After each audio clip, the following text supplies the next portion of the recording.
I'd like to see Lieutenant Hastings, please. Hastings. When's the next ambulance due? Just a moment, nurse. A moment. Royal Fusiliers. The new film has arrived. You'll probably find him upstairs watching. Thank you.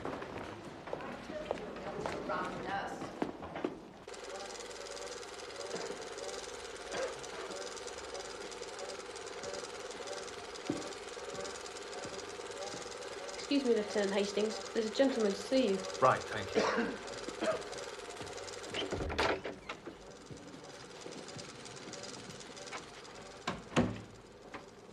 Do you recognize your old friends? Good Lord, John Cavendish. How wonderful to see you.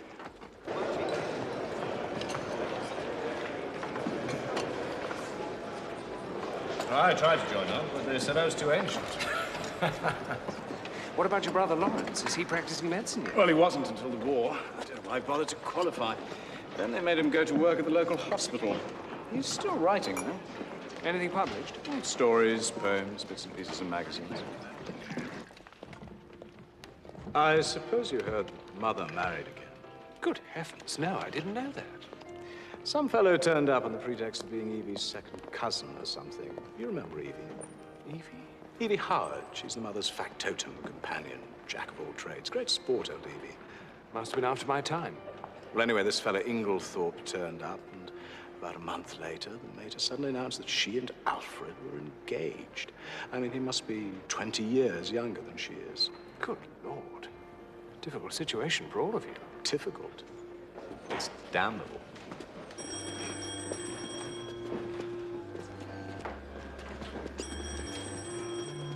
Get away from this place. Well, I'm not a prisoner here, you know. But you're up to traveling, aren't you? I mean, I was going to suggest you come down for a few days. I'd love to. I could do with a break from the army. I could come down on Saturday, if that's all right. That's marvelous.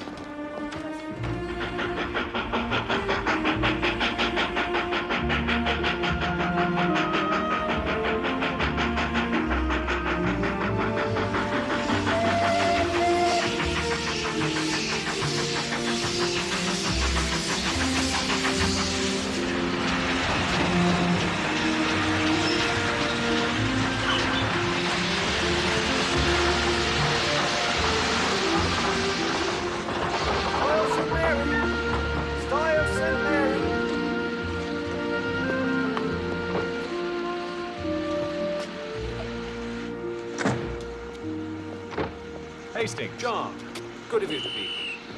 Go on. Still get a drop or two of petrol, you see, thanks to the Minister of Agriculture. You have to do a lot of driving? Quite a bit. I have to visit every farm within a 20-mile radius once a month. I wonder if we've got time to pick up Cynthia and Lawrence. No, they'll have started from the hospital by now. Is Cynthia your wife? No, Cynthia's a protege of my mother's. The daughter of an old schoolfellow. She was left penniless, and my mother came to the rescue. She works in the same hospital as Lawrence and Malmesbury. Come on.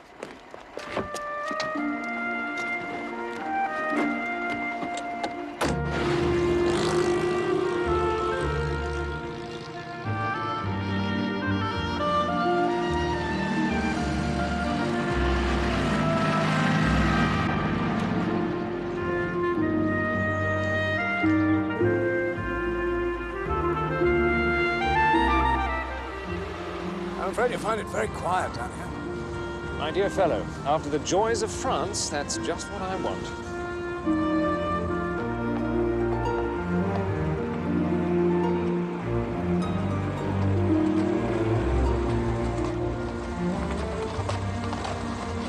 Is that one of your neighbors? Hmm? Girl on the horse. Beautiful girl. Yes, I suppose she is. Now, that's Mrs. Rakes, widow of one of the farmers hereabouts.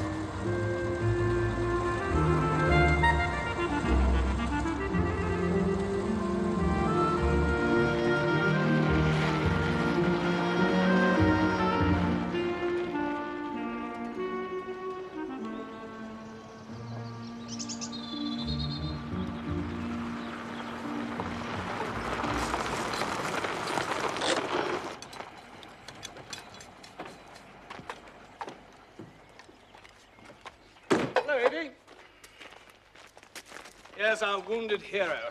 And Hastings, Miss Hard. How do you do? Better be careful, Lieutenant Hastings, or I'll recruit you for the weeding. No, only too delighted. Don't be polite. You'll regret it later. In case of refusal, Lady Tadminster might open the fete on the first day, and Mrs. Crosby on the second. But what about the Duchess? Lieutenant Hastings has arrived, Mother. Why, Mr. Hastings, after all these years, are you quite recovered from your wound? Oh, yes, pretty well, you know, Mrs. Inglethorpe. Just a scratch. Alfred, darling, this is Mr. Hastings. Mr. Hastings, my husband. I'm delighted to meet you, Lieutenant Hastings. How do you do?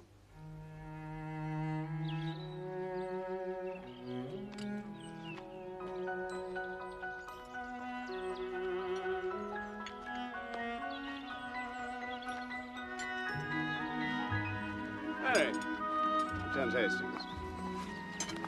Lieutenant Hastings, I've heard so much about you. And are you, Mrs. Cavendish? John's a lucky man. Ah, seed cake.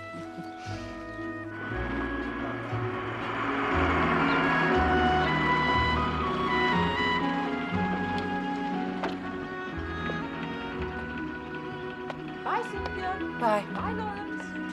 Bye. We're late. Your mother hates us being late for tea.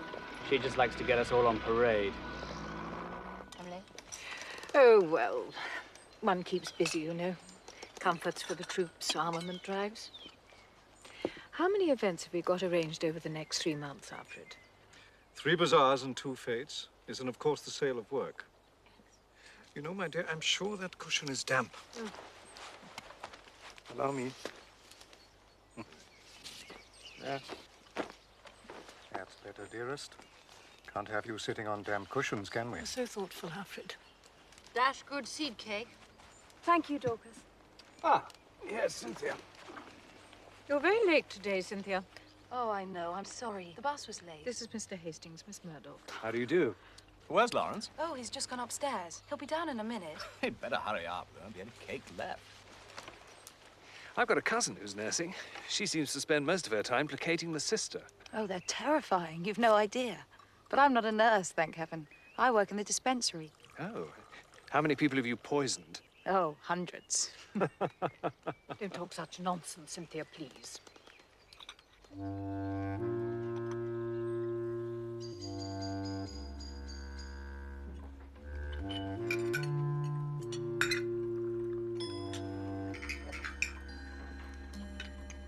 And what will you do after the war, Lieutenant Hastings? Well, you may laugh at me, but I've always had a secret hankering to be a detective. I was in Belgium before the war, and I ran across a very famous detective there. What were you doing in Belgium? Duck shooting, actually. This detective was down from Brussels, investigating a murder in the village. I think I was a suspect for a time, because the victim was shot with the same sort of gun as I had. How frightful. Oh, no, not really. My system's based on his, though, of course, I've progressed rather further. He was a funny little man. A great dandy, but wonderfully clever. I love a good detective story. Dr. Wilkins was saying yesterday that owing to the ignorance of the more uncommon poisons among the medical profession, there were probably countless cases of murder that went quite unsuspected. Can we talk about something else? My brother's a bit sensitive about this, being a medical man himself.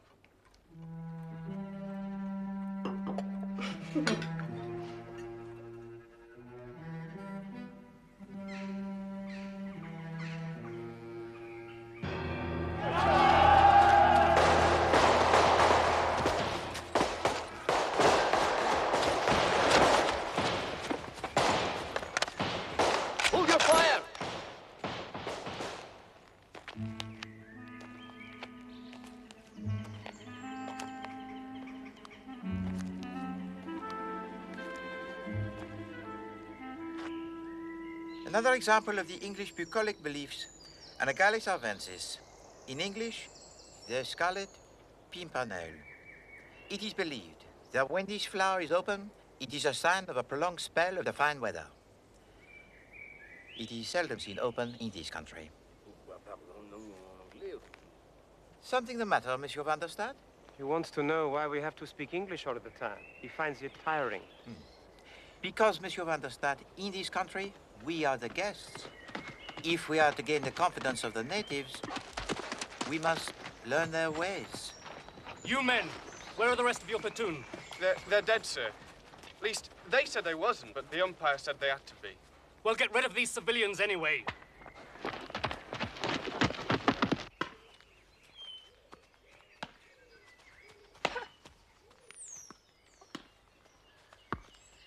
Styles Court really is a glorious old place. Yes. Yes, it is. It'll be mine someday.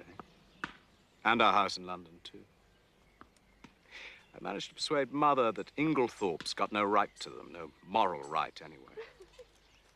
As it stands at the moment, I get the houses, but Inglethorpe gets all the money. Can't your brother help out? Lawrence? No. We're an impecunious lot. My mother's always been awfully good to us, I must say. That is, up to now. Since her marriage, of course.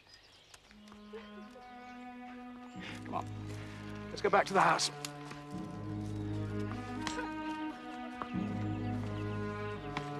Do you remember the song that the British soldiers taught us? Why don't we try and sing it together? It's a long way to Tipperary. It's a long way to go. It's a long way to Tipperary. Keep it tuned to the sweet girl I know. Goodbye, Piccadilly. Ah, good afternoon, Monsieur Potter. Good afternoon, Dr. Whitney. Good afternoon, Monsieur. I see you have joined the cavalry, huh? Yes, I'm on my way home. It's the second time I've been killed in a month. I say, do you fancy a pint of beer, if there's any left? No, merci. I cannot yet bring myself to enjoy the English public house. All those bottles of the different size, all in the wrong order. Doesn't seem to bother your compatriots.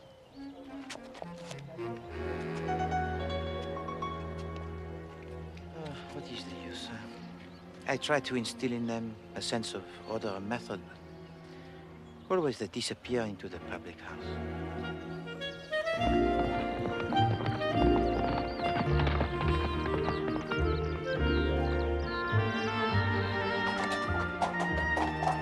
Jolly good horse. I thought they'd commandeered anything decent for military service. Agricultural use is one of the exemptions, fortunately. Ah. I hack round the estate nearly every day. There's really so little to do round here. You work on the land, though, don't you? Yes, that's frightfully early in the morning. I'm usually finished at the farm by midday. I wouldn't have thought it was woman's work. There's a war on. We've all got to do what we can. Well, the uniform looks jolly nice anyway. That cream-coloured overall. There. Good boy. Thank you. Lieutenant Hastings, your leg. I didn't think. Are you all right? No, it's fine now, really. I don't think I need this anymore. Here you are. Compliments to the British Army. I've never known it so hot in June before. What we need is a cool glass of lemonade. Lemonade? I haven't seen a lemon since 1914.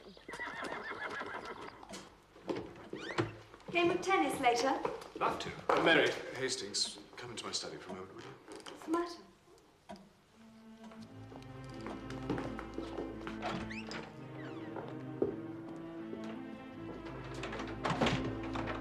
There's a deuce of a mess. Evie's had a row with Inglethorpe. She's off. Oh? She's leaving, giving in her notice. You see, she went to see the mater, and they had a... Well, I've spoken my mind anyway. Evie, this can't be true. True enough. I'm afraid I said some things to Emily she won't forget or forgive in a hurry. Oh, Evie. You're an old woman, Emily, I said. And there's no fool like an old fool. The man's 20 years younger than you. Oh, no. Well, I'm sorry I had to do it. I had to tell her. I said, I'm going to warn you, Emily, whether you like it or whether you don't. That man would as soon as murder you in your bed as look at you. He's a bad lot. Good God. What did you say? Oh, wicked calumnies, wicked lies, wicked woman, darling Alfred, etc., etc. Ended up by saying the sooner I left her house, the better. So I'm off.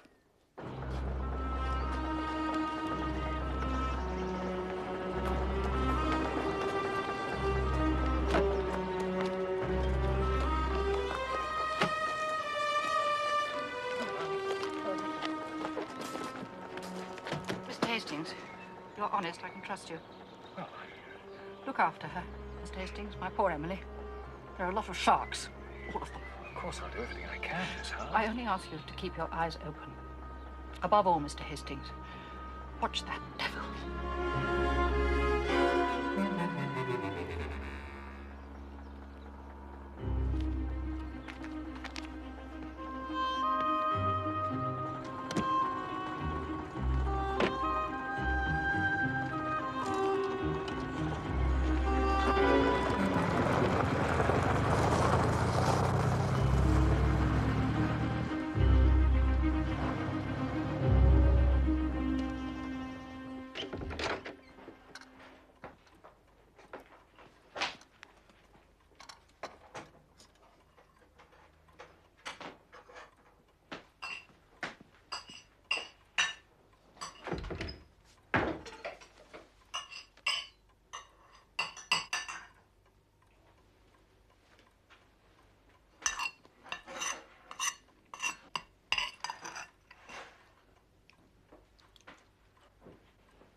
It's almost too hot, isn't it? Too hot? I shouldn't be surprised if we had a thunderstorm.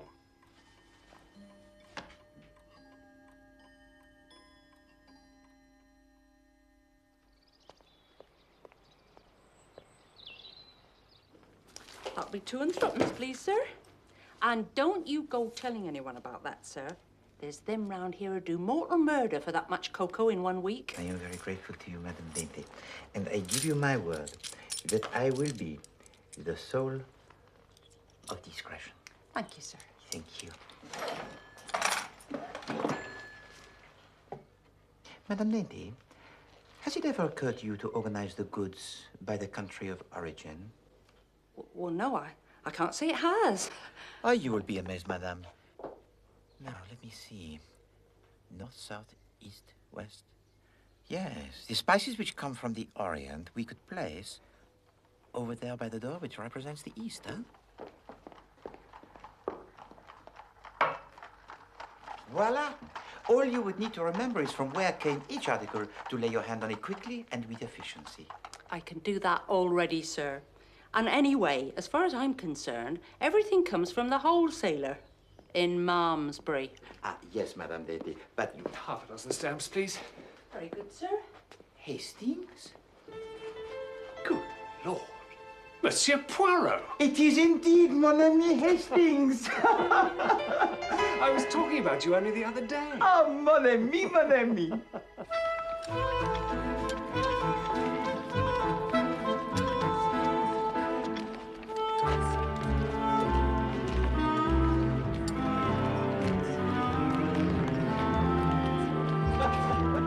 This is my old friend, Monsieur Poirot. We haven't met for ages. We know Monsieur Poirot. I didn't know he was a friend of yours. Oh, well, it is only by the charity of Madame Ingltorp, the mother to Monsieur Lawrence, that I am here. She has kindly extended her hospitality to, what, 7 of my country people who are refugees from our native land. En effet, she has provided us with a delightful house over there. You must come to the house. Oh, no, pardon. You must come to tea. Now, that is the proper English expression, no? Yes, very proper. Bon, I improve, huh? Excuse me. Oh, Monsieur Poirot. Oh. Madame Legs?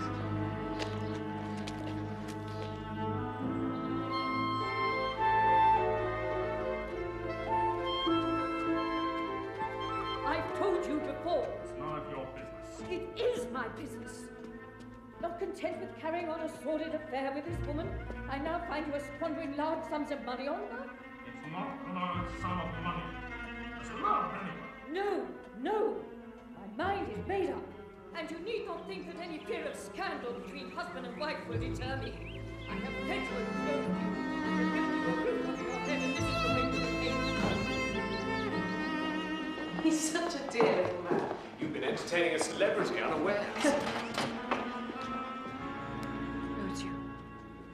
Is there anything the matter, Aunt Emily? Of course not. Oh, Dorcas, bring me some stamps, will you? Yes, you're looking awfully tired, Mum. Didn't you ought to be resting? Yes. No, not now. I've some letters I must finish before post time. Have you lighted the fire in my bedroom? Yes. I'll go to bed directly after supper.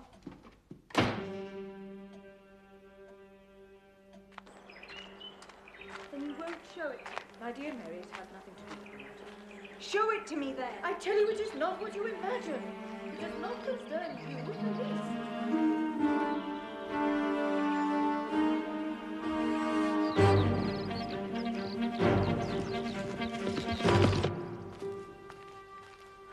I say, there's been a most frightful row. I got it all out of Dorcas. Yes, I know. I just overheard Mary and Mrs. Inglethorpe. No, between Aunt Emily and him. Oh, I do hope she's found him out at last. I'm sure he's a fortune hunter. Well, Dorcas happened to be near the door. Apparently, it was a real old bust-up. Oh, I wish I knew what it was all about.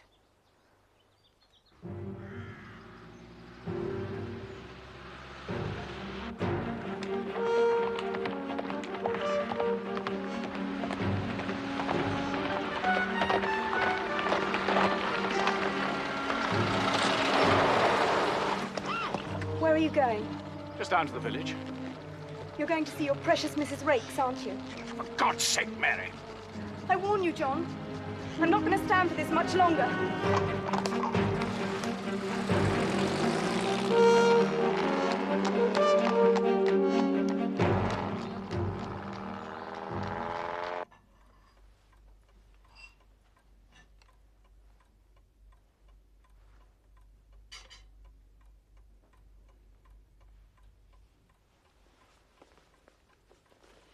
I'll have my coffee in my room. I still have some papers to see to.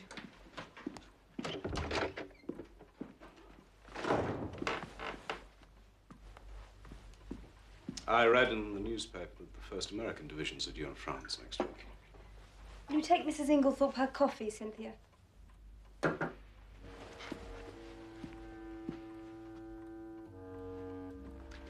Shall we have our coffee in the drawing room?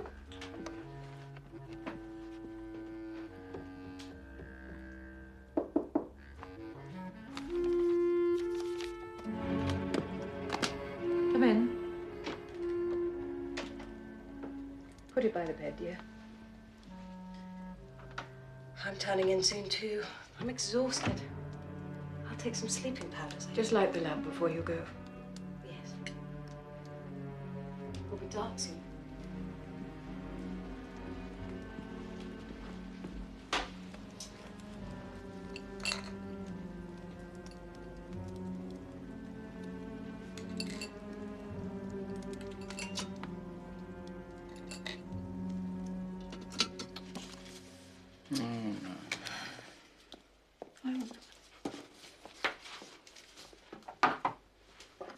Thank you, Dorcas.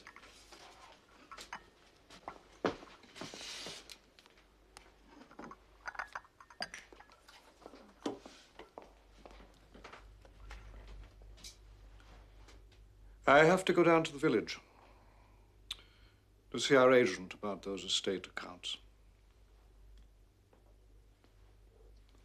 And no one needs sit up for me. I'll take the latchkey.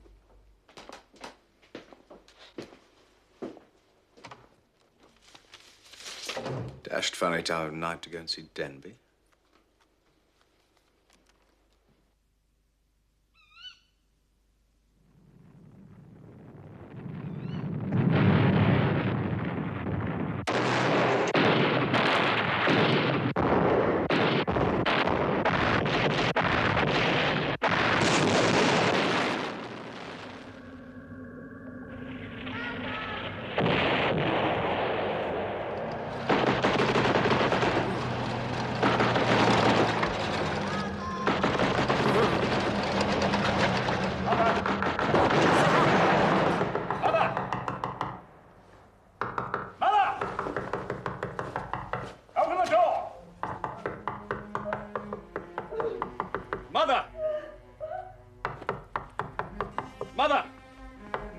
Open the door.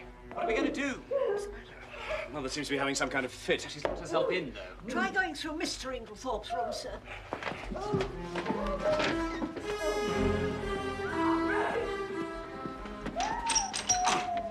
locked. Let's try and break the door down. Beth, go and get Dr. Wilkins at once. There's a door on the other side. You said it was Usually bolted, sir. try.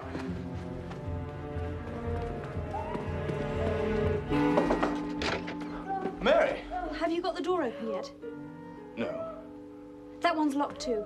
Damn! I can't wake Cynthia. She must have taken a sleeping powder. Cynthia!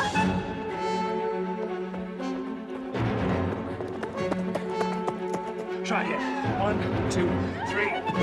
Once more. 1, 2, 3.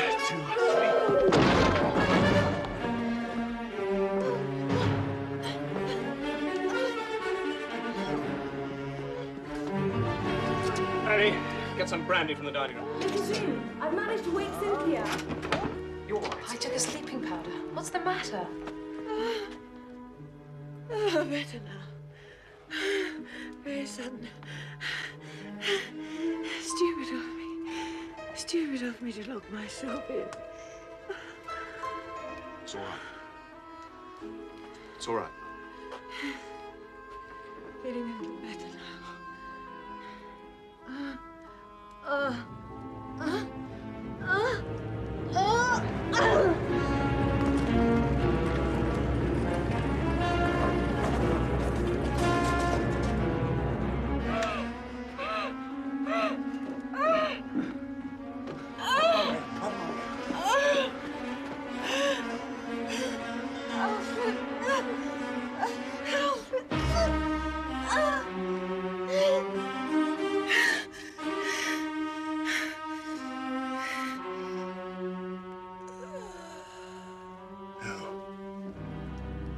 She dead? Oh, God.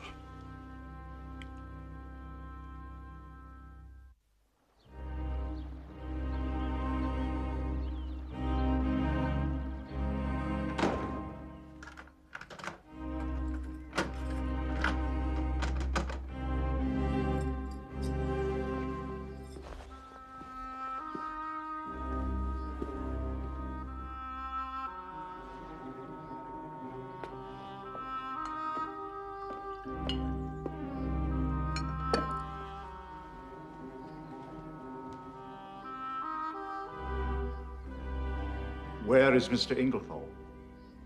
He's not in the house. Where is he? Mr. Cavendish, I would like your consent to a post-mortem, then. But that's not necessary. Surely it was a heart attack. Oh, no, I'm sorry.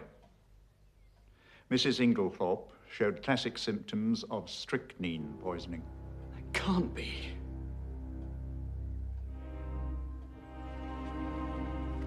Do whatever you think necessary, Dr. Wilkins. These are your mother's keys.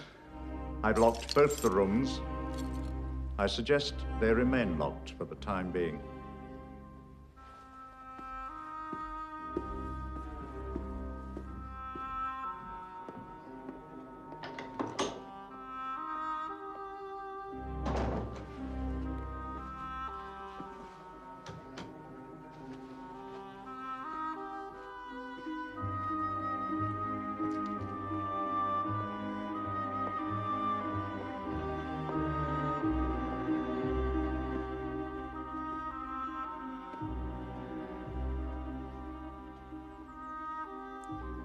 You remember my speaking of my friend Poirot, the Belgian in the village? The one who used to be a detective. Yes. I want you to let me call him in to investigate this business. This is all rubbish, you know. Wilkins has got a bee in his bonnet about poisons. Poisons are his hobby, so of course he sees them everywhere. I'm inclined to give Hastings a free hand, Lawrence. Though I should prefer to wait a bit. We don't want unnecessary scandal. No. You need have no worry about that. Poirot is discretion itself. All right. No, John. I'm sorry, Lawrence.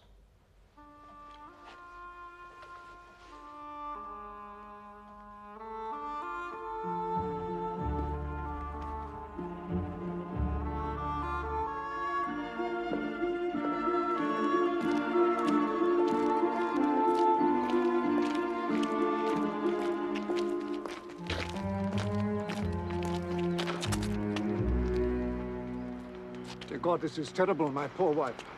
Well, where have you been? Denby kept me late last night. Then I discovered that I'd forgotten the latchkey. Denby gave me a bed so that I wouldn't have to arouse the household. Oh, my poor Emily. She was so self-sacrificing. She overtaxed herself. Now, I'd better get on my way. Yes. Yes, of course.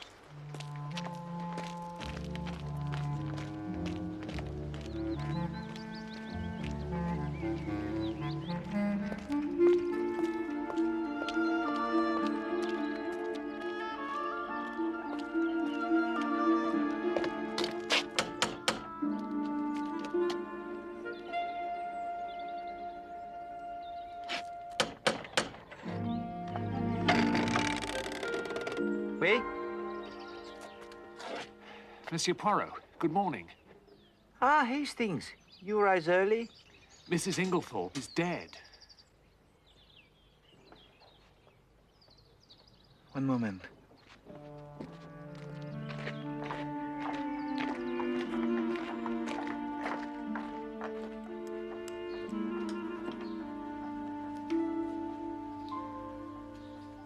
I'm pleased with you, Hastings. You have a good memory and have given to me faithfully the facts. But of the order in which you present them, I say nothing. Truly, it is deplorable. No, but I make allowances. You are upset. Later, when you are calmer, we will arrange the facts neatly, each in his proper place. And those of importance we will place on one side, and those of no importance,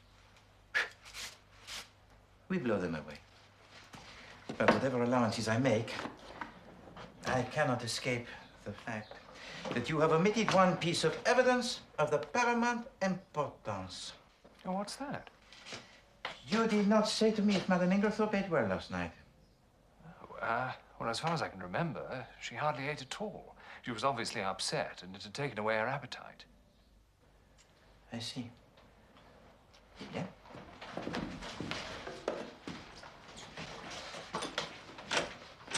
Hastings, you're dressed in haste. Your tie is to one side. One must not let oneself go, Hastings.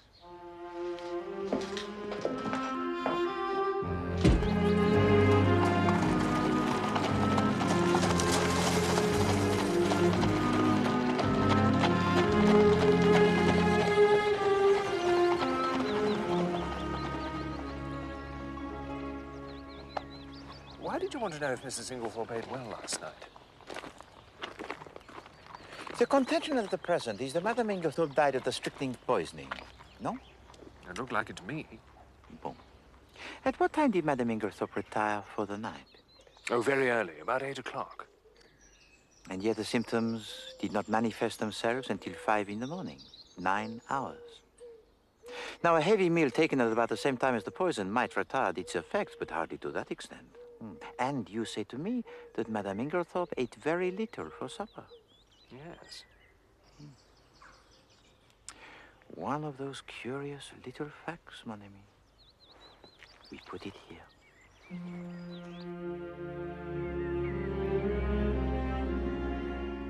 This is a very dreadful business, Monsieur Poirot. Hastings has explained that we're anxious to avoid publicity. I comprehend perfectly. You know Inglethorpe's back? Yes, I met him. It's damn difficult to know how to treat him. That difficulty will not exist for long. The key to the room, if you please, monsieur. Oh, of course.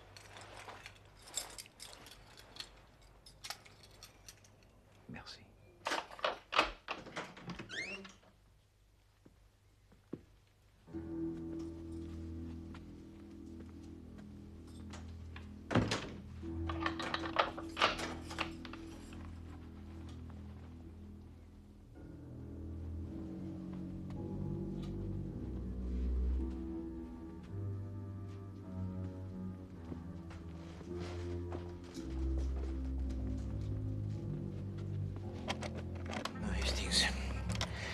Must leave this until the lawyer of Madame Inglethorpe is present.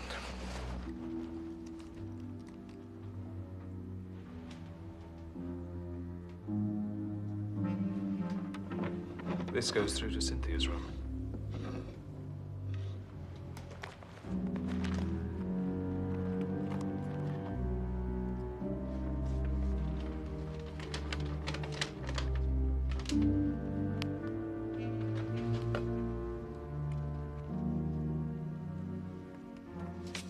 What is it? We shall see.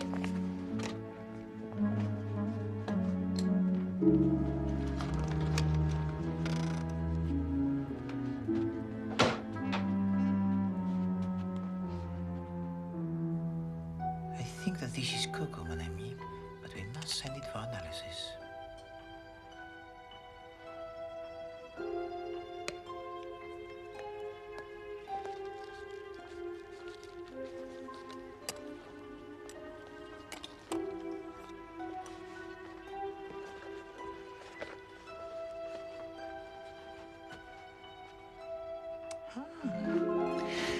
Regarde, mon ami. The chimney piece of the lamp is broken in 2 places only, and yet the coffee cup next to it is ground almost to the powder. I suppose somebody must have stepped on it. Yes, mon ami. Somebody must have stepped on that coffee cup and ground it almost to the powder. And the reason that they did so was either because it contained the strychnine or, which is far more serious, because it did not contain the strychnine. I wonder what is that?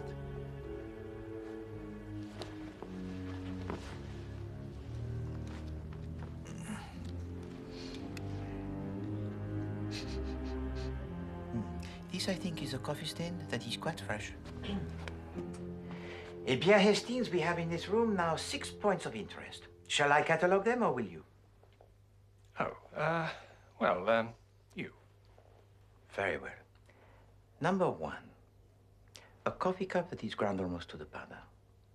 Number 2, the dispatch case with the key in the lock. Number 3, the coffee stain on the carpet. Number 4, a thread or 2 of dark green material caught on the bolt of that door. Ah, that's what you put in the envelope. Oui, d'accord. And number 5, this. What is it? Candle grease, my friend. It must have dropped to the floor since yesterday, otherwise the good housemaid would have removed it. Lawrence Cavendish brought a candle into the room this morning. He seemed very agitated. He seemed to see something over there that absolutely paralyzed him. At the door, do you think? No, at the fireplace. No, that is most interesting, mon ami. But his candle, it is pink, and that candle grease over there, it is white. And the 6th point? No, the 6th point I prefer to keep to myself at the present. I know there is nothing more to do here, I think. Unless... a bedroom fire in midsummer, Hastings?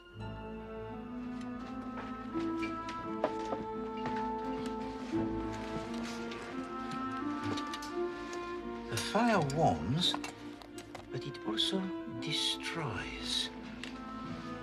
There might be... Ah! Voila! What do you think of that, mon ami? Very thick paper. Much thicker than ordinary writing paper. And? A will. This could be a fragment of a will. That could be will and testament. Exactement. Just as I expected. Tell me, mademoiselle, did your mistress have in her wardrobe a dress that is dark green? No, sir. Does anyone in the house possess a dress that is dark green? No, sir. Not that I know of. Very well. We will leave that and pass on. I would like to ask you, if I may, 1 or 2 questions about the afternoon of yesterday. Yes, sir. Your mistress, she had a quarrel? I don't know that I ought... My good Dorcas, Madame Ingltorp lies dead, and it is necessary that we must know all if we are to avenge her. Amen to that, sir. Naming no names, There's one in this house none of us could ever abide. Now, as to this quarrel. It was about 4 o'clock. I happened to be passing the study, and I heard voices, loud, angry ones, coming from there. I didn't mean to listen. Continue, mademoiselle. What happened next? At 5 o'clock, Mrs. Inglethorpe rang the bell and told me to bring her a cup of tea.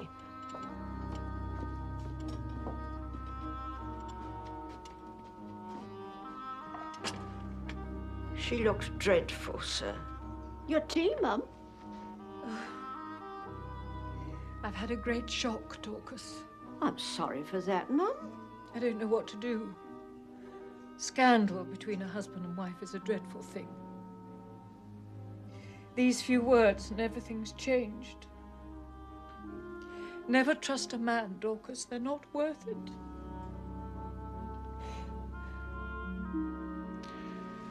Tell me, mademoiselle, this paper that she had in her hand, what would she likely do with it afterwards, do you think? I expect she'd lock it up in that purple case of hers.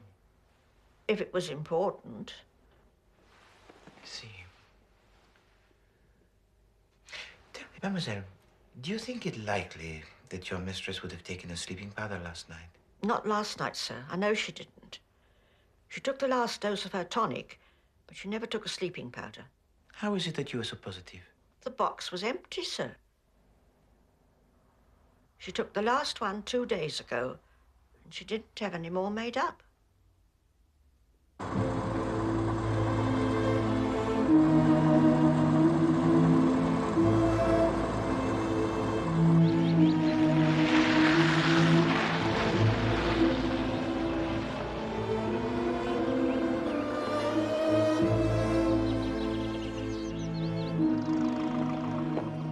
Miss Howard, it's so good to see you again. Terrible time to come back, Dorcas. Evie.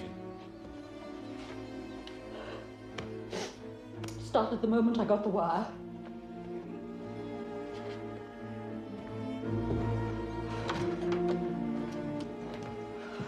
Dorcas will make us some tea. I don't want tea. Ah, here's Mr. Poirot. Mr. Poirot is helping us with our investigations. Nothing to investigate. Have they taken him to prison yet? Taken who to prison? Alfred Inglethorpe, of course. Poor Emily was never murdered till he came along. Evie, don't shout. Whatever we may think or suspect, it's better to say as little as possible for the present. The inquest isn't until Friday. Inquest? Fiddlesticks. The man will be out of the country by then. He won't stay here tamely waiting to be hanged. Mademoiselle. It's no good trying all that.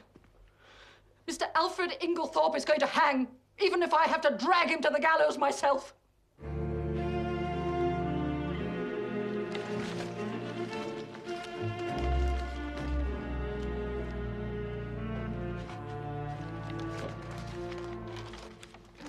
How did you know that Mrs. Inglethorpe took sleeping powders? Ah, because Hastings, I found this in the drawer of the washstand in her bedroom. It was this that was the number 6 of my catalogue. But if the last powder was taken 2 days ago, it can't be that important. Probably not.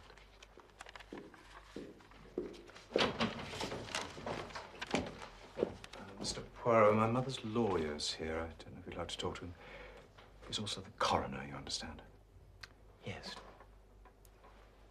Yes. Thank you, Monsieur Cavendish. Monsieur Wells, there is one thing that I should like to ask you. That is, if it is not against the professional etiquette. In the event of the death of Madame Inglethorpe, who would inherit her money? It's all right.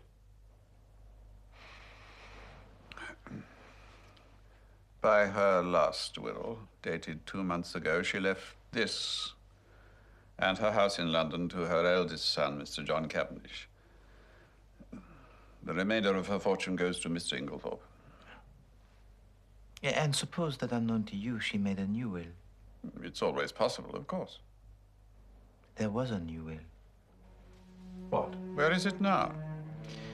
Burnt.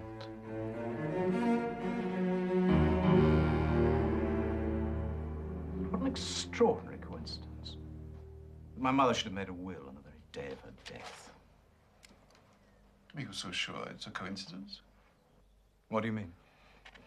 Your mother, you tell me, had a violent quarrel with someone yesterday afternoon. In consequence of that quarrel, she very suddenly and hurriedly makes a new will. She told no one of its provisions. The will disappears, and she takes its secret to her grave. I fear there is no coincidence here. What do you mean?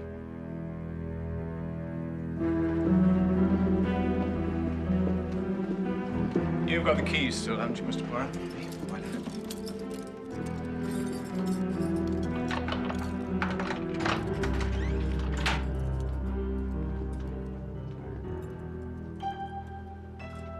My mother kept some things in this. Well, you will need the key because I locked it this morning.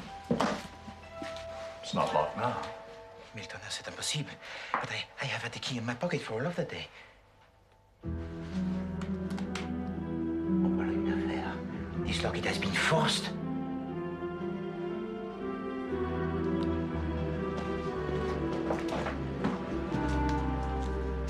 This door, it is unbolted.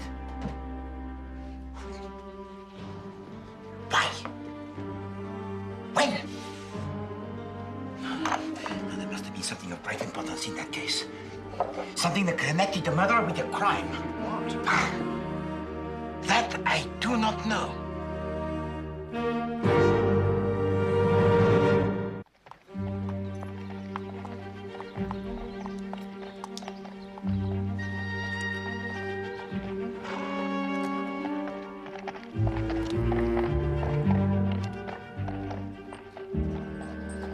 An intriguing case, this, mon ami, do you not think? Well, it seems quite straightforward, really.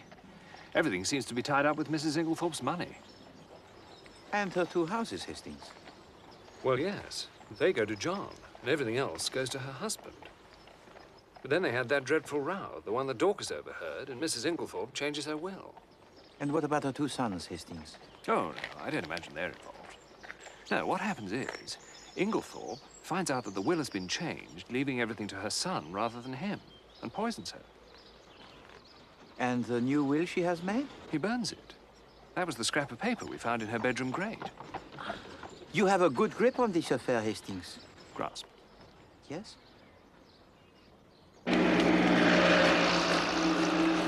You know, Hastings, there are in this case only 2 points of any significance. Oh, really? What are they? The first is the state of the weather on Tuesday. But it was a beautiful day. Must have been 80 degrees in the shade, not a cloud in the sky. Do not forget that, mon ami. It is the key to the whole riddle. I don't see why. All right, then what's the second point? The second point is the important fact that Monsieur Inglethorpe wore the peculiar clothes, wears the black beard, and uses the spectacles. That's ridiculous. No, mon ami. It is momentous. Dr. Wilkins, can you tell us exactly how much poison Mrs. Inglethorpe had consumed?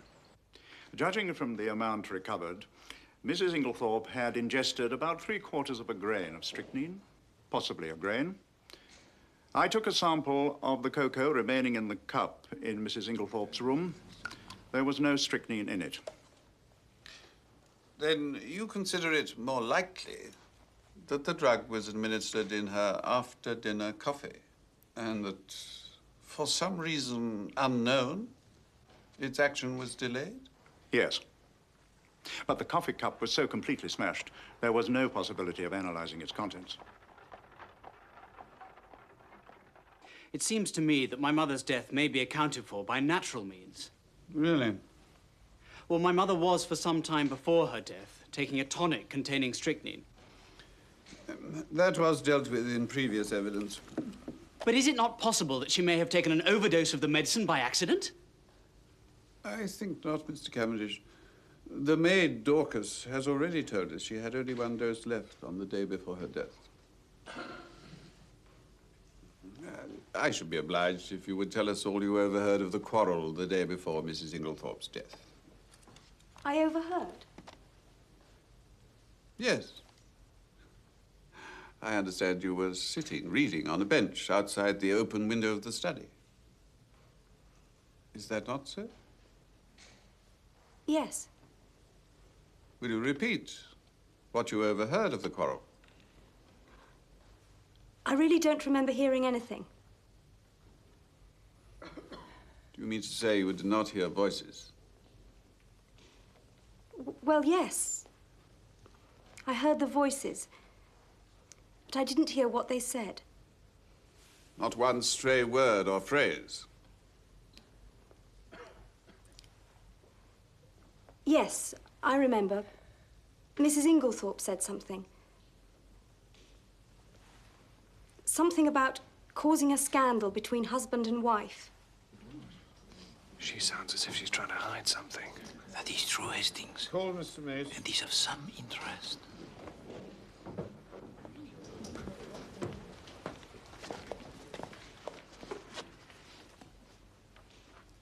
I swear by Almighty God that the evidence I shall give shall be the truth, the whole truth, and nothing but the truth.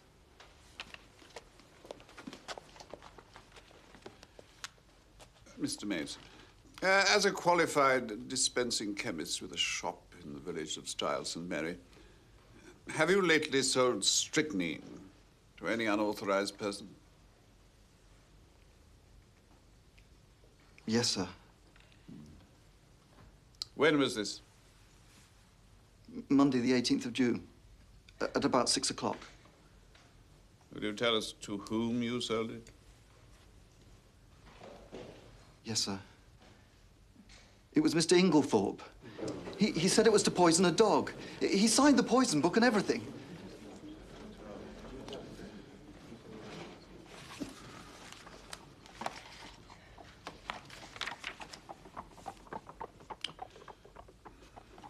Very well. Thank you, Mr. Mace.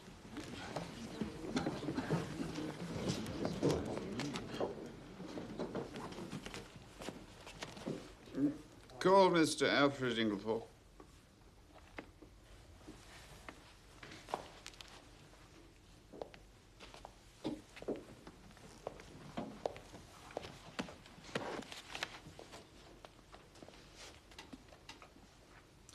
I swear by Almighty God that the evidence I shall give shall be the truth, the whole truth, and nothing but the truth.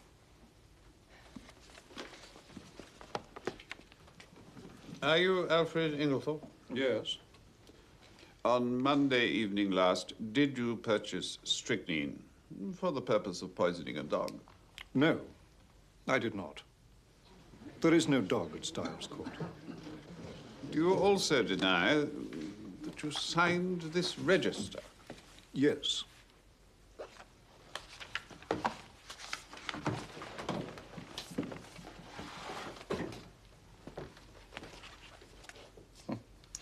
That is not my signature. I see. Would you mind telling us, Mr. Inglethorpe, where you were on the evening of Monday, June the 18th? I don't recall. Were you in company with anyone? No. I'm to take it, then, that you decline to say where you were at the time that Mr. Mace positively recognized you as entering the shop to purchase strychnine. If you like to take it that way, yes. Does he want to be arrested? You had a discussion with your wife on Tuesday afternoon. Pardon me. You are misinformed. I had no quarrel with my dear wife. I was absent from the house the entire afternoon. Have you anyone who can testify to that? You have my word. There are two witnesses who have sworn to having overheard your disagreement with Mrs. Inglethorpe. Then those witnesses are mistaken. Very well. Thank you, Mr. Inglethorpe. That will be all for now.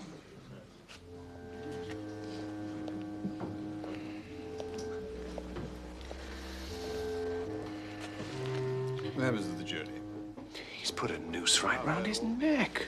Perhaps. Consider your verdict. Hastings, do you know who is that man by the door? Testimony of Dr. Wilkins that the deceased, Mrs. Inglethorpe... That is Detective Inspector James Japp from Scotland Yard. And if I'm not mistaken, the man next to him is also from Scotland Yard. Things are moving quickly, my friend. Perhaps too quickly.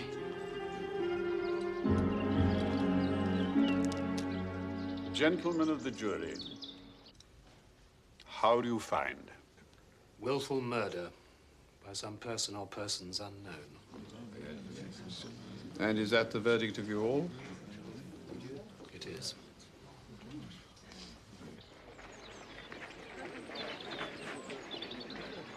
Mon Dieu, I had some warm moments in the court, Hastings. I did not figure to myself that the man would be so pig-headed as to refuse to say anything at all. I can't understand why the jury didn't name Inglethorpe. You surely can't still believe he's innocent. Why not, mon ami? Nothing has changed. Ah. I see you do not remember me, Inspector Japp. Well, if it isn't Monsieur Poirot. This is Superintendent Summerhay. You've heard me speak of Monsieur Poirot, sir? That's the Abercrombie forgery case, wasn't it, just before the war? That's right, sir. Monsieur Poirot caught our villain for us in Antwerp. But what are you doing in England, Poirot? Well, the Boche has made my own country temporarily uninhabitable by their presence, Inspector. But I would like you to meet my friend, Lieutenant Hastings. How do you do? How do you do? Excuse us. Well, one need hardly ask the reasons for your presence here, Inspector. No, pretty clear case, I should say. There I differ from you. The evidence I heard at the inquest, Mr. Inglethorpe murdered his wife as sure as I'm standing here. Well, I don't know, sir. Me and Monsieur Poirot have met before, and there's no man's judgment I'd sooner take than his. If I'm not greatly mistaken, he's got something up his sleeve. Well, I will tell you this. If you arrest Monsieur Alfred Inglethorpe, it will bring you no kudos. The case against him will be dismissed comme ça. I'll take your word, but there's others above me might not. Me, for one. Alfred Inglethorpe must not be arrested, Superintendent. That I have sworn.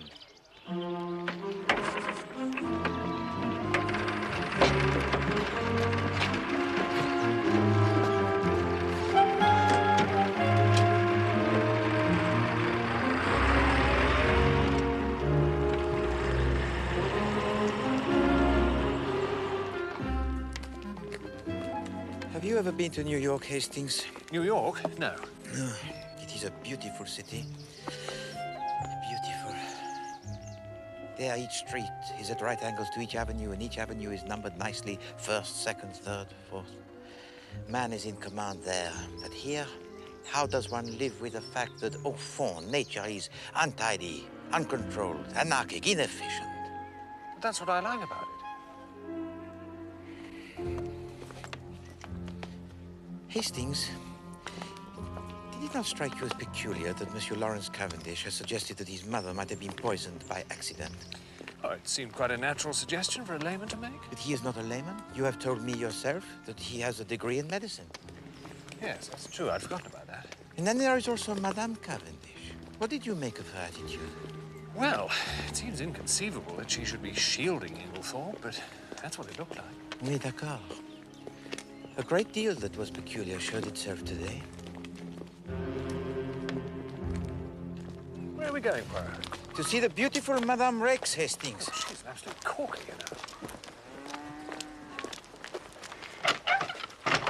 Thank you. No, Hastings. I am going to see the beautiful Madame Rex. You, I fear, are far too impressionable for this particular task.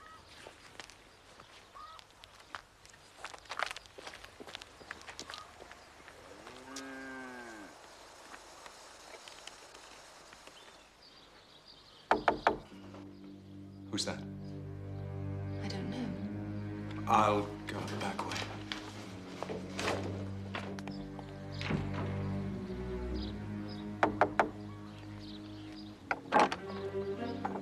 Bonjour, Madame Rex.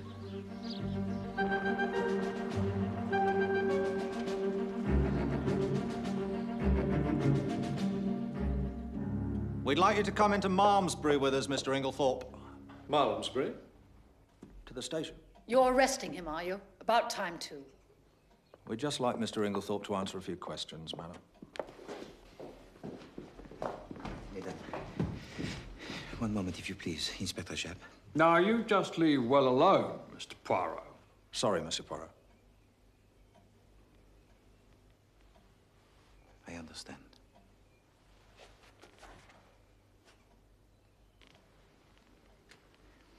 Superintendent, I beg of you to allow me to ask to Monsieur Inglethorpe just one question.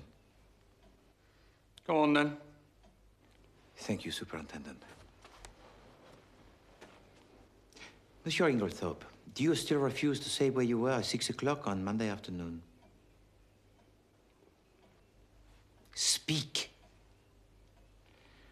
Very well. Then I must speak for you. You? How can you? I speak. Listen.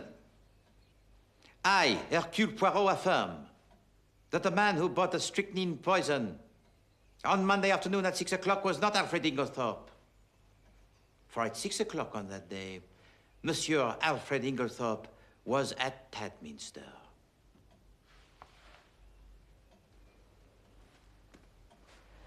I can produce no less than 5 witnesses who swear to have seen him and to have spoken to him there at 6 o'clock or just after.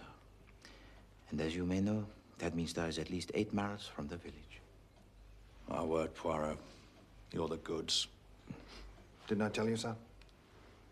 These witnesses of yours are all right, I suppose. Voila.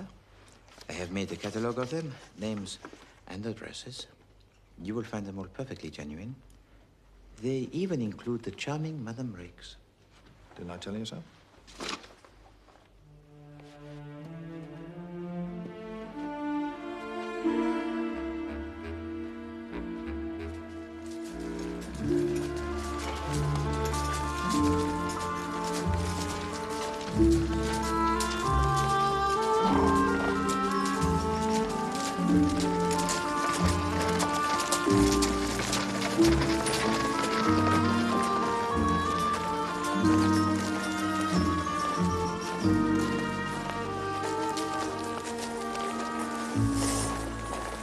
So, we're back to square one, then? Well, not quite, mon ami. We now know there is one person who did not buy the poison. Eh bien, we have cleared away the clues manufactured. Now, for the real ones.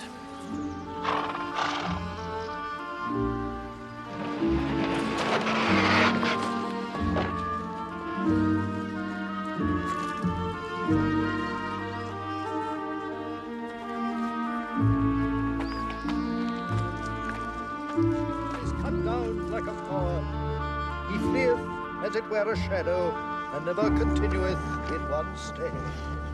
In the midst of life we are in death. Of whom may we seek for succor, but of thee, O Lord, who for our sins art justly displeased. Yet, O Lord God most holy, O Lord most mighty, deliver us not into the bitter pains of eternal death.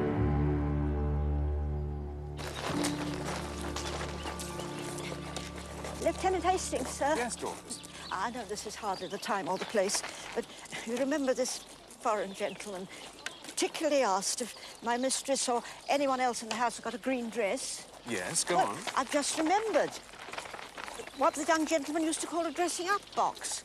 It's up in the front attic.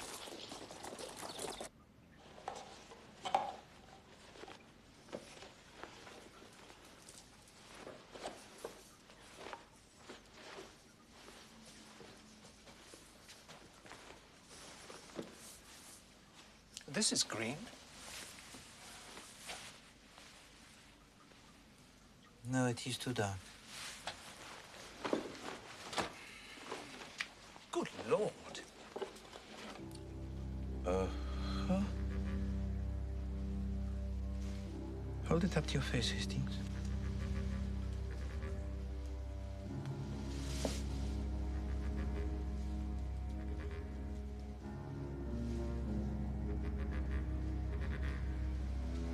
Do you think it's the one? I do. It is trimmed exactly to the same shape as the beard of Monsieur Ingltorp. The question is, who put it there? Someone with a great deal of intelligence, Hastings. He chose to hide it in the one place where its presence would not be remarked. But we must be even more intelligent. We must be so intelligent that he does not suspect us of being intelligent at all. Absolutely. And there you will be invaluable, mon ami. Come.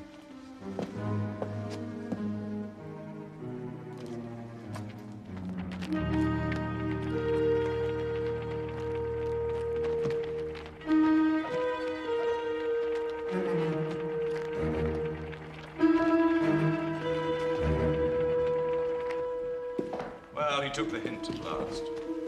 Come on. He's moved out. Gone to the hotel in Malmesbury.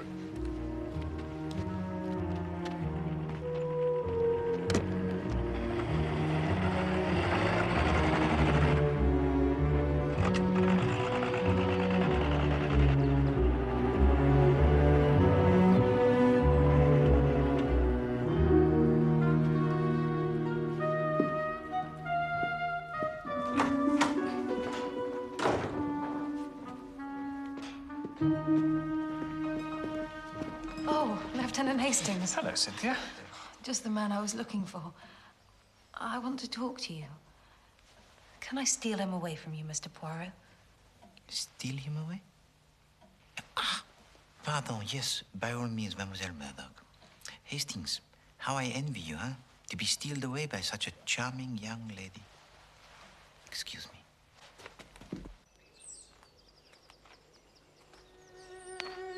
What do you want to talk about? Oh, let's sit down first, shall we? Oh, right.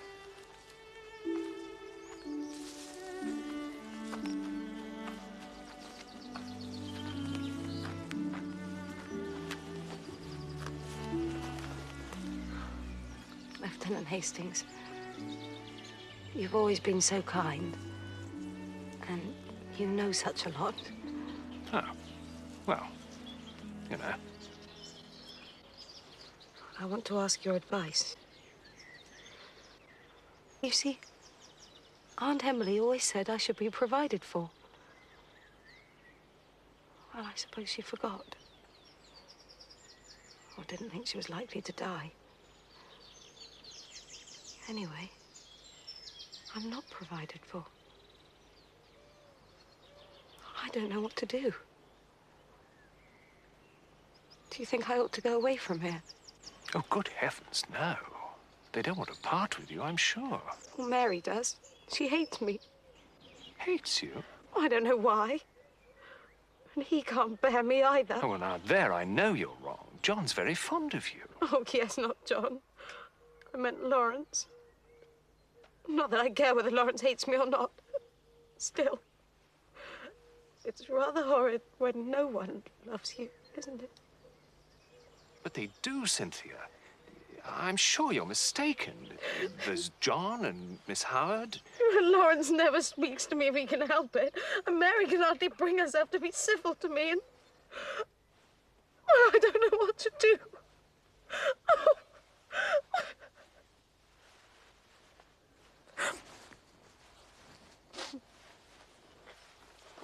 Marry me, Cynthia. Oh, don't be silly. I'm not being silly. I'm asking you to do me the honor of becoming my wife. Oh, that's perfectly sweet of you. I don't see there's anything to laugh at. There's nothing funny about a proposal of marriage. No, there isn't. And you ought to be careful. Because somebody might accept you next time. Goodbye, Lieutenant Hastings. You've cheered me up no end.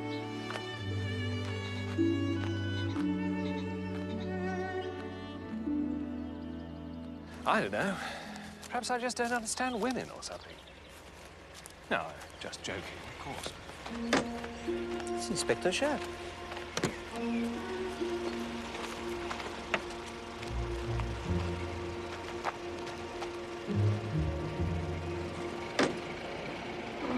Hastings, who is that with him in the back of the car? Looks like Lawrence Cavendish.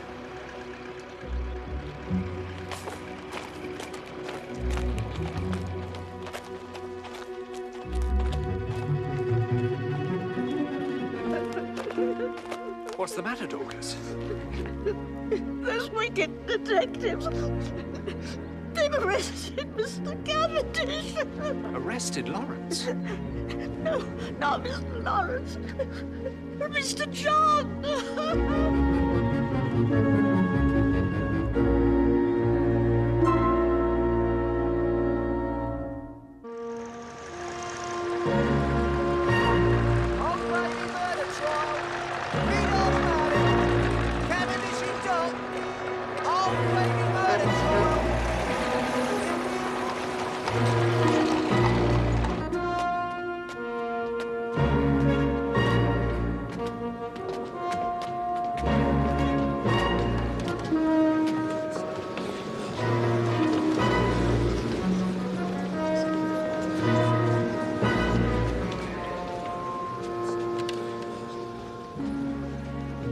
John Wendover Cavendish, you are charged with the murder of your mother, Mrs. Emily Rose Inglethorpe, on Tuesday, the 19th day of June, 1917.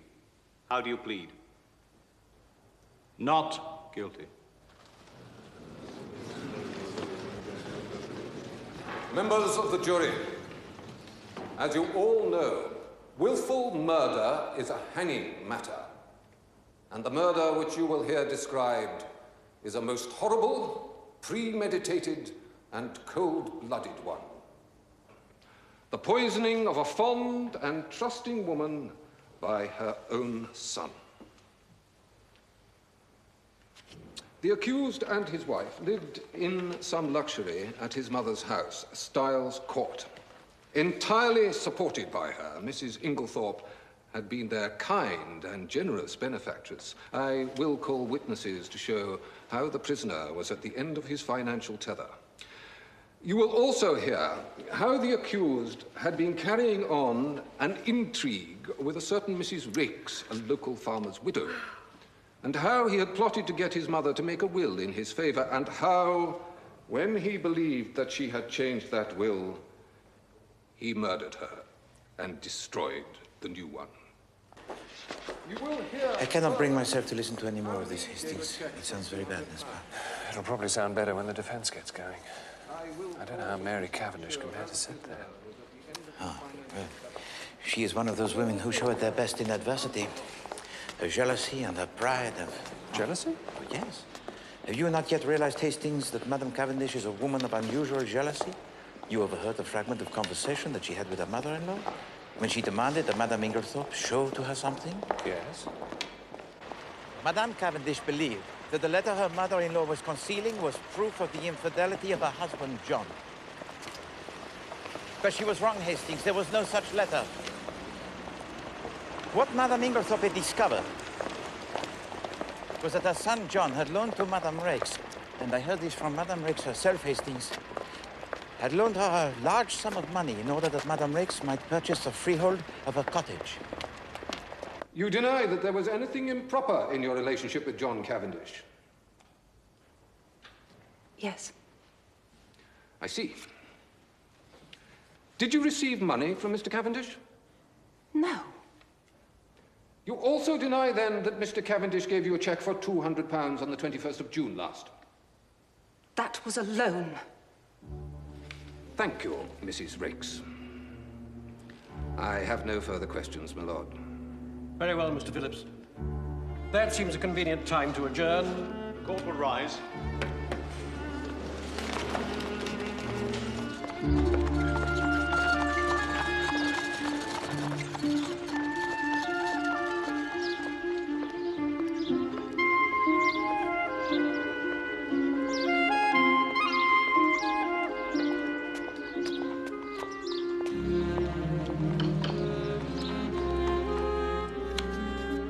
Is this your first time in London, Poirot?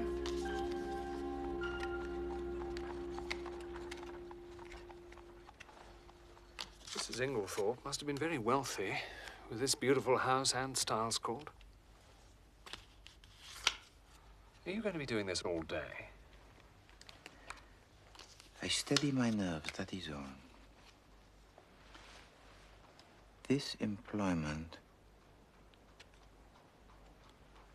requires precision of the fingers. And with precision of the fingers goes precision of the brain. And never have I needed that more than now. Absolutely.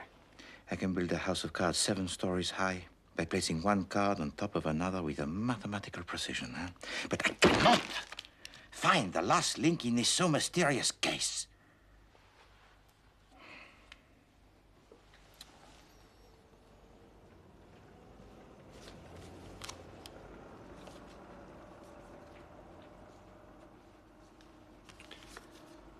Well, you've got a steady hand, Poirot, I must say.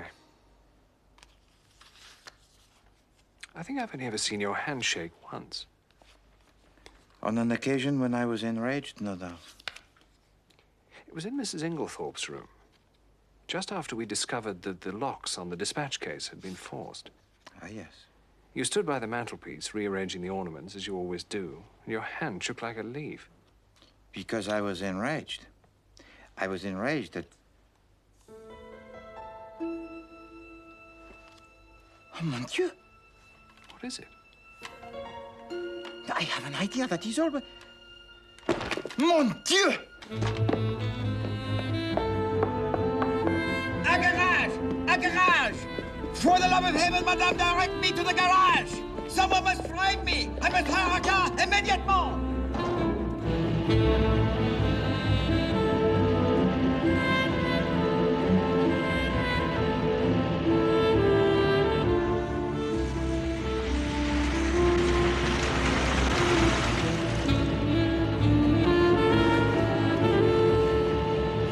Can you go no faster, driver? Not unless you want us to have an accident, sir. No. Just as you please. You know best.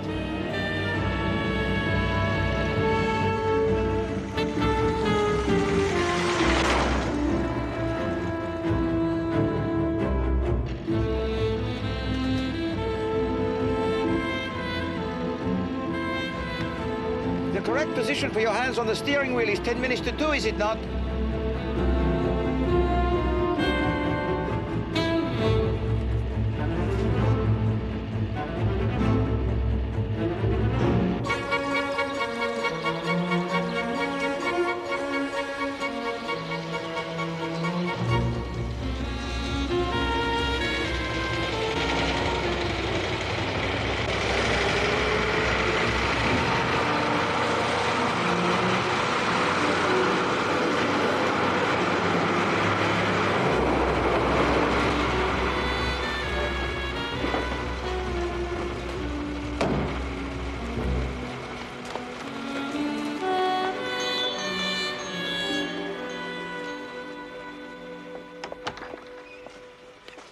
Mademoiselle Docas.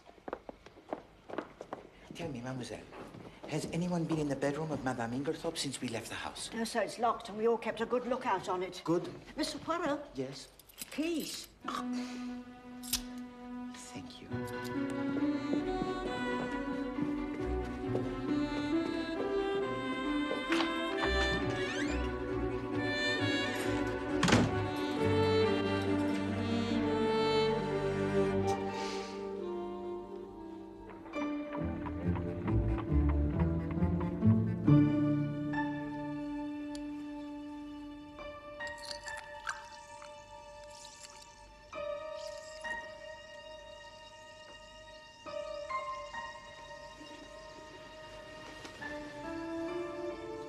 You see? Already the strychnine is beginning to precipitate and fall to the bottom. In a few hours, it'll form colorless crystals. Which remain at the bottom of the liquid? Which remain at the bottom of the liquid.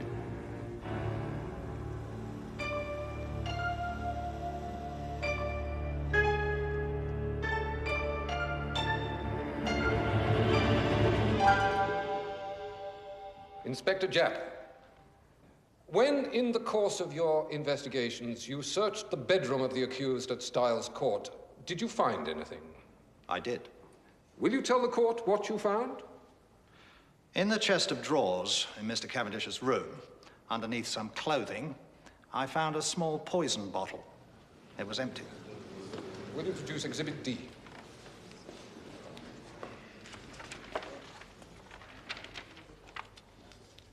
Is this the bottle? Yes, sir. Did you have the bottle examined? I did. It was examined by the laboratory at Scotland Yard and was found to contain traces of strychnine.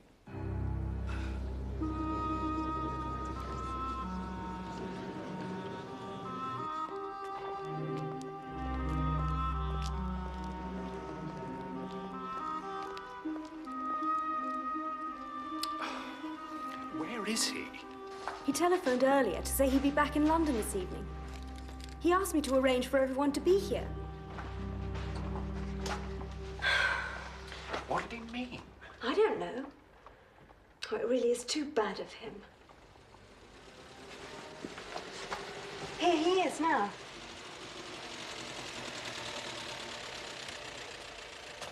No. Oh, that's Inspector Japp. Eamon. Where's Poirot? Oh, we don't know. He ran off this afternoon. Well, I got a phone message saying I should be here at 7. You better go up then.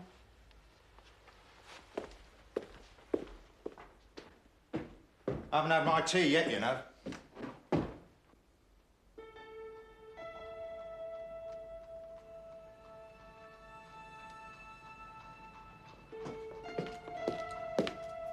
Oh. Good evening. May I ask what's going on? You may ask, madam. If you get any reply, you might let me know.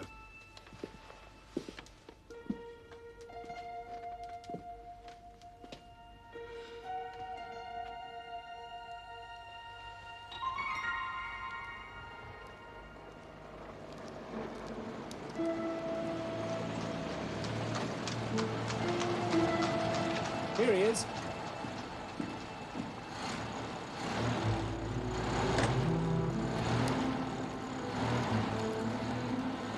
What on earth is he doing? Seems to be giving a driver a driving lesson.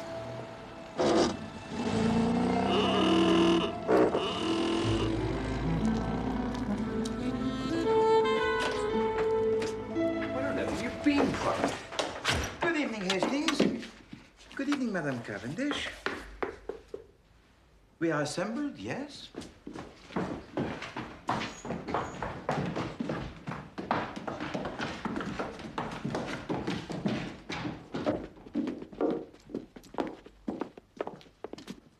Bon.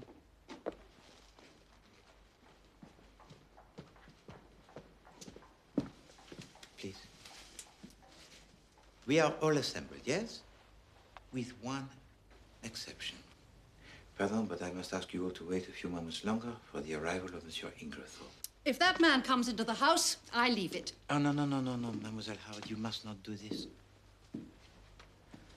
Remember, Mademoiselle, that this is for the sake of your dear friend, the late Madame Ingltorp.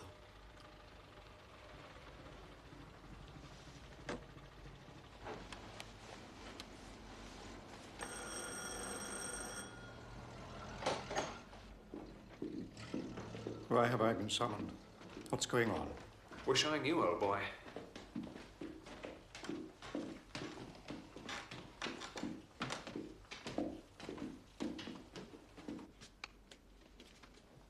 Ah, voilà, Monsieur Ingltorp. Asseyez-vous, monsieur.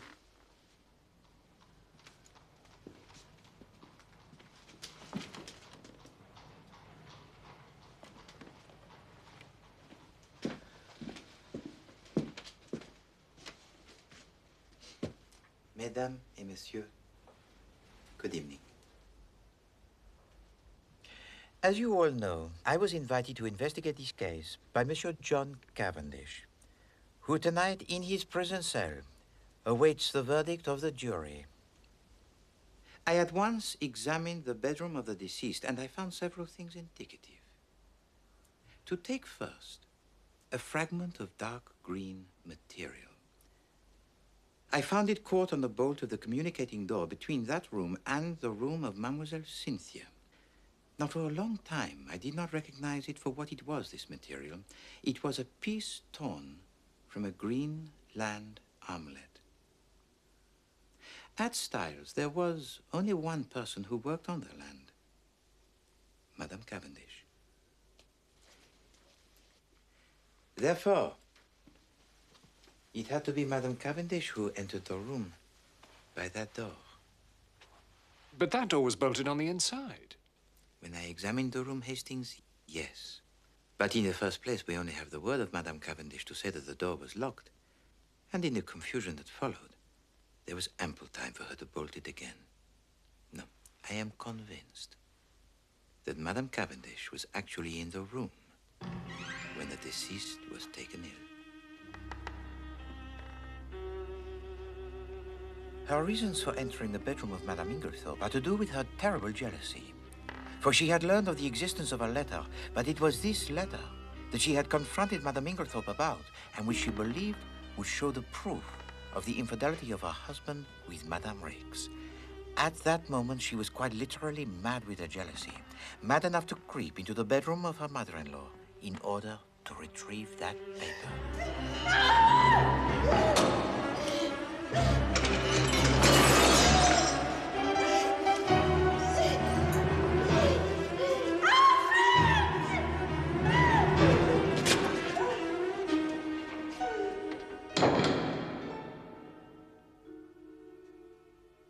Am I not right, madame? So it was you who destroyed the will? No, Monsieur Lawrence. There was only one person who could have possibly destroyed that will. Madame Ingltorp herself. But she only made it out that very afternoon. Nevertheless, mon ami. The temperature that day was 80 degrees in the shade. Oh, yes, it was very hot. And yet, Madame Ingltorp ordered a fire to be lighted in her room. Why? Because she wanted to burn something. Précisément, Inspector Japp. Now, at 4 o'clock, Madame Ingltorp quarrels with her son and threatens to denounce him to his wife. Large sums of money on it. It's not a large sum of money. And anyway, it's a loan. No, my mind is made up. And you need not think that any fear of scandal between husband and wife will deter me. It was this argument which Dorcas overheard. But she mistook John Cavendish for Monsieur Ingltorp. At 4:30, she makes a new will, eliminating John Cavendish from his inheritance.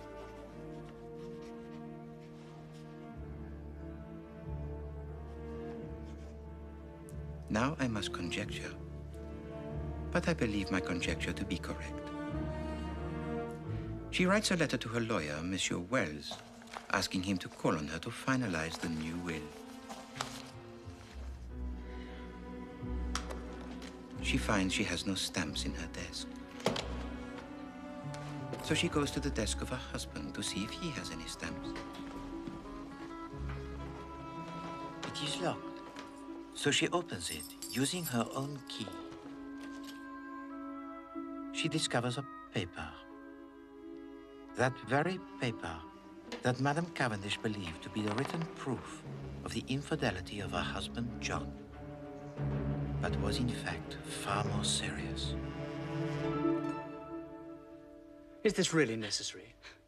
All we need to know is who put the poison in my mother's coffee and why the poison took so long to act. Yes, that is very true, Monsieur Lawrence, but here we have the little problem, you see, because Madame Ingltorp, she did not drink the coffee.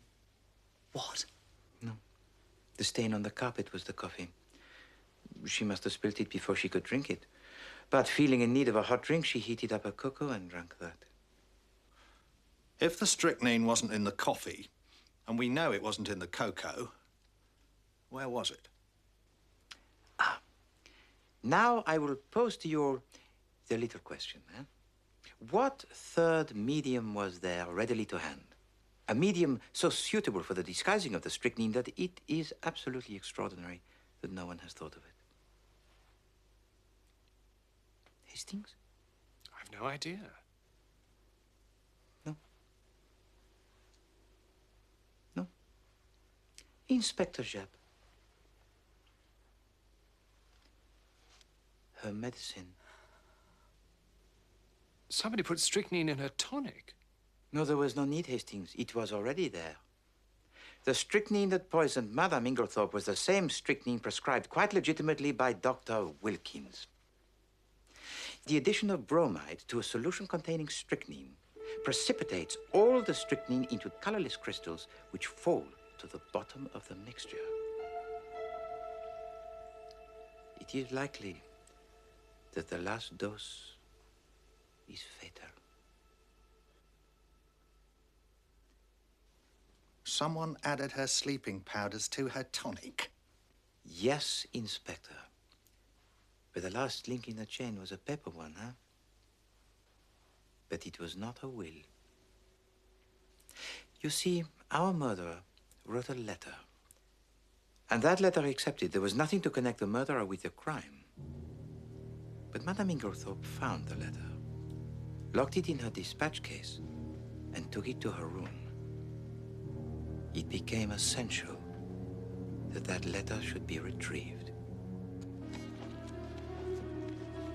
Without it, certain doom faced our murderer. But I had already locked the briefcase of Madame Ingltorp on the morning of her death. At the very moment of trying to retrieve the letter, I was approaching the room with Monsieur John Cavendish or Monsieur Wells, the lawyer. Evie's going to do more harm than... Desperately, the murderer looks for somewhere to conceal it. But there is no way in the room of destroying the letter. In a moment, the letter is torn into 3 long strips. You've got the keys still. Rolled into the spills and placed amongst the other spills on the mantelpiece. The murderer then unbolts the door to the room of Mademoiselle Cynthia and gets away. My mother kept some things.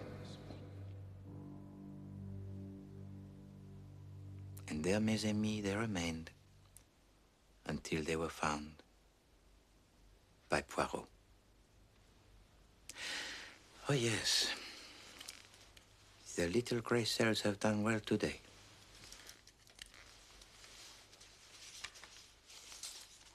Un. Deux. Trois.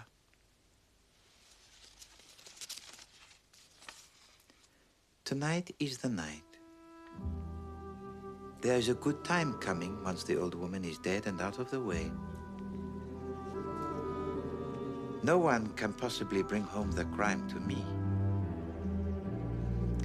That idea of yours about the bromide was a stroke of genius. We must... And here the writer breaks off.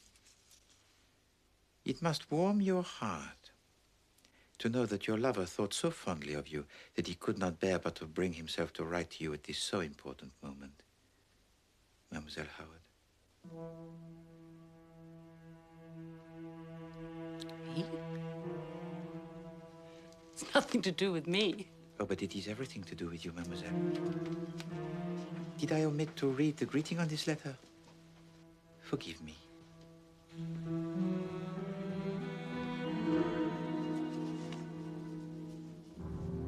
My dearest Evelyn. You fool! You bloody fool! Quiet, Evie. No, it is too late for silence, Monsieur Ingltorp. The handwriting on this letter shouts your guilt. You are a heartless murderer. How dare you? How dare you make such an accusation? Oh, Monsieur Ingltorp, you do disappoint me.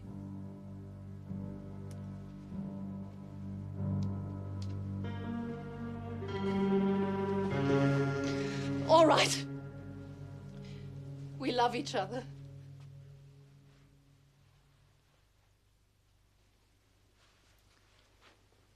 Take them away, Inspector Japp. Do you think we were going to sit and wait for the old bitch to die? We deserve the money anyway. And I'm not sorry. I'm not the least little bit sorry.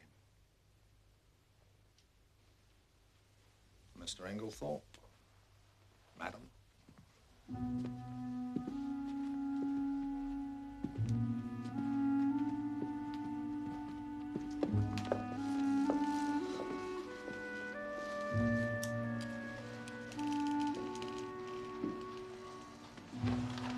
Horrible. How horrible. But why did he keep the letter? Ah, he never finished writing it, you see, mon ami. Possibly Madame Inglethorpe returned early, interrupted him, and caught in the act, he hastily shuts and locks his desk. The rest we know. Madame Inglethorpe finds the letter, decides to say nothing about it to her husband, but determines to destroy the will she had just made in his favor. Probably the next day she intends to make a will in favor of her son John again, but death intervened.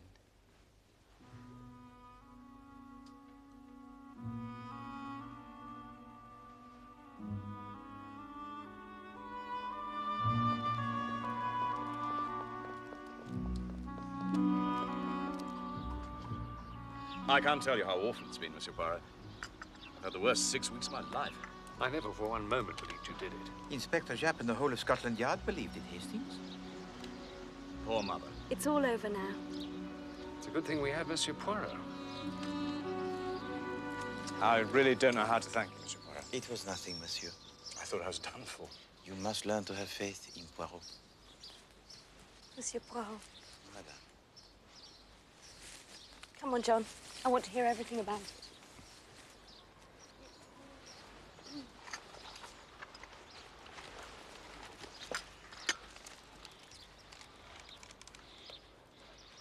Do you know, Hastings? I owe the final discovery of the spells entirely to you. Really? Oh, yes. Do you remember telling me that my hand shook when I straightened the ornaments on the mantelpiece? Oh, that's right. You jumped up and rushed off. Exactement. I remember that when you and I were together in the room of Madame Ingltorp, that I already straightened the ornaments. Oui. Now, if they were already straightened, there would be no reason for me to have to straighten them again. Something that would have connected the murderer with the crime. But what? Unless someone in the meantime had touched them. Good Lord. You know, one thing I don't understand is why Inglethorpe seemed so keen to get himself arrested. Because, mon ami, it is the law of your country that once acquitted, a man cannot be tried for the same offense again. No, he wished to be tried. He would then produce his irreproachable alibi and be safe for the rest of his life. So it was him who bought the strychnine from a chemist's shop? No, Hastings. Have you not yet realized that it was Mademoiselle Howard who went to the chemist shop? Miss Howard? Mais oui. Of course, she was heavily disguised. The clever devils. It is good to see them reunited, is it not? That silly entanglement with Madame Rex forgotten. The things men and women do for love. Oh, oui. One thing you haven't explained is the peculiar behavior of Lawrence Cavendish. I'll never forget the way he looked when we went into Mrs. Inglethorpe's room. That is because you thought he was staring at the mantelpiece, yes, Hastings? Whereas, in effect, he was staring at the door to the room of Mademoiselle Cynthia, right next to the mantelpiece. He saw that that door, it was unbolted. But he swore it was bolted. Exactement. He was shielding her. When Monsieur Lawrence saw that the door to the room of Mademoiselle Cynthia it was unbolted, he jumped to the conclusion that she knew something about the matter. But why? Why would he want to protect her? Because he's in love with her, of course. Well, now, that's just where I know you're wrong. I happen to know for a fact that he positively dislikes her. Indeed. Then let me enlighten you, mon ami. He succeeded in crushing the coffee cup beneath his feet because, Hastings, he remembered that it was, in fact, Mademoiselle Cynthia who took up the coffee for Madame Inglethorpe on the previous night. Now, from that moment, he quite uselessly and quite strenuously upheld the theory of death by natural causes. Well, I know you're wrong about this, Poirot. Mr. Poirot! Lieutenant Hastings!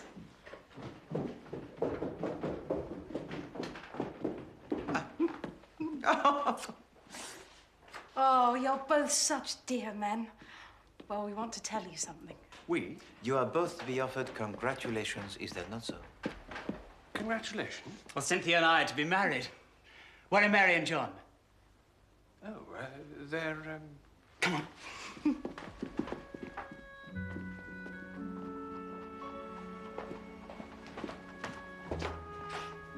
Hastings.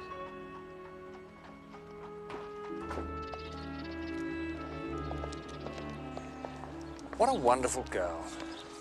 I shall never understand women. Console yourself, mon ami. Perhaps one day, when this terrible war is ended, we shall work again together, huh? And Poirot will explain all to you.